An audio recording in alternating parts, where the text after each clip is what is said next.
নমস্কাৰ বন্ধুসকল, কি খবৰ? ভালে আছেনে? আশা কৰোঁ আপোনালোক সকলোতে ভালে আছে। বন্ধুসকল, আগৰ দিনৰ দৰে আজি আপোনালোকলৈ এটা নতুন ভিডিঅ' লৈ আহিছোঁ।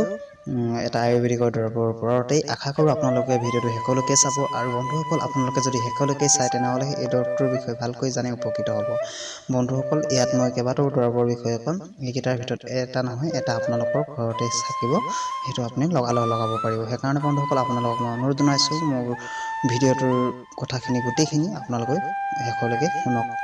বন্ধুসকল, শিশু, ডেকা, বুঢ়া সকলো বয়সৰ লোকৰে দাঁতৰ ৰোগ হ'ব পাৰে। ইয়াৰ মূল কাৰণ দাঁতৰ প্ৰতি অযতন, অপৰিষ্কাৰ নাইবা দেহত প্ৰয়োজনীয় কেলছিয়ামৰ অভাৱত হয়। দাঁতৰ বিষ, দাঁত পোকে খোৱা, দাঁত লৰা, আলু খহা, দাঁতেৰে তেজ পচোৱা আদি নানা ৰোগ হ'ব পাৰে। বন্ধুসকল, এইবিলাকৰ পৰা আপোনালোকে হাত সাৰিবলৈ ঘৰুৱা কিছুমান দৰৱ আছে, সেই দৰৱবিলাক আপোনালোকে ব্যৱহাৰ কৰিব পাৰে।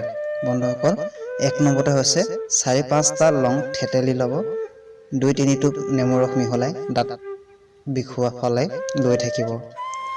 2 নম্বৰতে হৈছে বকুল ফল বা বকুল ছালৰ ৰস উলিয়াই মুখখন কিছু সময় কুলকুলিয়াব, আপুনি বিষৰ পৰা বহুত আৰাম পাব।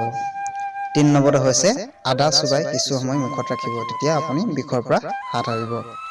4 নম্বৰত হৈছে খোৱা হিং নাইবা ফিটকিৰি পানীত মিহলাই কুল কৰিব, দাঁতৰ বিষ কিছু সময়ৰ বাবে থাম কাটিব।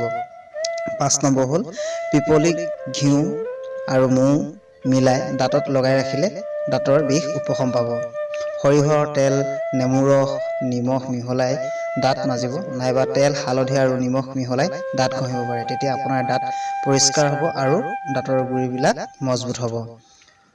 কুমলীয়া জাতিবাঁহৰ এছাৰি নাইবা আঠিয়া কলৰ কলপাত কেঁচা ঠাৰি গৰম কৰি বিষ হোৱা দাঁতত চুবাই থাকিলে বিষ কমে আৰু দাঁত লৰা ভাল হয়। বন্ধুসকল, এইবিলাক যদি আপোনালোকে কৰে তেনেহ'লে আপোনালোকে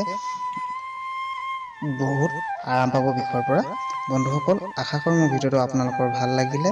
বন্ধুসকল, আপোনালোকে মোৰ চেনেলটো ছাবস্ক্ৰাইব কৰি দিব। মই যিহেতু নতুনকৈ আহিছোঁ, মোৰ ছাবস্ক্ৰাইবাৰ বেছি নাই, ভিউ নাই। বন্ধুসকল, আপোনালোকে যিমান পাৰে ভিডিঅ'টো শেষলৈকে চাই মোৰ ভিডিঅ'টো প্ৰমোট কৰিব আৰু লাইক কৰি দিব, চেনেলটো ছাবস্ক্ৰাইব কৰি দিব। আজিলৈ আহিছোঁ, ধন্যবাদ। আকৌ এদিন লগ পাম এনেকুৱা এটা ভিডিঅ' লৈ।